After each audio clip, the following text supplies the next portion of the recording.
Hello YouTube! So I went to Washington DC this past week and I just wanted to tell you a little bit about my experience. So I went in a huge group of about 1,000 people and it was really cool. First night we met up at the Our Lady of the Snows Shrine, and we had this huge church and they had screens up and people were like filming other people and these interviews and all this sort of stuff. And at one point they were playing music and my friends and I were like clapping along and everything. And this guy comes up and he's like starts filming us and putting us up on the screen. And I don't like being on film. Don't ask me why I'm doing this if I hate being on film. But he starts doing it and I'm like awkwardly clapping along, like watching like, when is this gonna stop? And he realized I was gonna be super awkward about it, so eventually he stopped filming me, thank God.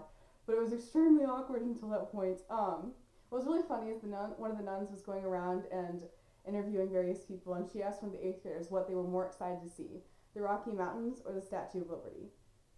In all honesty, they said Rocky Mountains. Oh, basic geography. So then we went and we did get to see Arlington Cemetery, which was probably the best part of the entire weekend for me. And it was really appropriate that we went and saw it right before we went on the march. Because it's about, I don't know if you know much about it, but it's a cemetery for people who have died in war. And it's just amazing. You always hear in history books and everything about the number of dead, but those numbers don't really mean much. And whenever you go to Arlington Cemetery, it just becomes alive. And it was just like this eerie beauty. Like I never realized how much sacrifice there was in the world. The whole reason that I was able to be there and protest peacefully was because of these men and women. And it just like brought that whole idea alive.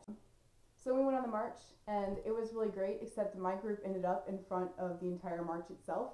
So it was a little embarrassing when we realized that and were told to move out of the way of the beginning of the march. But it was still a really good experience. One of the things I didn't really appreciate about it was they had these huge boards of graphic abortion pictures. And although I know abortion is gross and that a picture is worth 1,000 words, I just feel like fear, intimidation, and disgust don't make for very good persuasion. But that was just my a guy came up to my group and started talking about how we should care more about the children in Haiti and other impoverished areas and how they're suffering and those children are already born, so why don't we care about those before these? And the thing about the whole movement that they kept stressing was that the pro-life movement isn't just about stopping abortion. It's about respect. That's what all of history, it seems like we've been working towards, trying to learn to respect one another. And I feel like this is just another instance in which we have to decide who is human and who is not. So what I would have to say to the people who say we should focus on other areas first is that why do we have to choose? Why do we have to choose between unborn children and children in poverty? I certainly hope that we change some hearts. And even if there was only one heart changed in the entire time we were there, I still feel like it would have been completely worth it. Yeah, that's pretty much my thoughts on the whole trip to Washington, D.C. Except for one more thing. They kept calling it a pilgrimage for us to go down to Washington, D.C., which was really funny because every time they said pilgrimage, I kept thinking of Romeo and Juliet and the whole scene where they're like touching hands and, pilgrims' hands do touch and all that jazz. So that was kind of funny, but thanks for listening to my ramblings about my trip to Washington, D.C. I'll try to have another video up soon. Bye!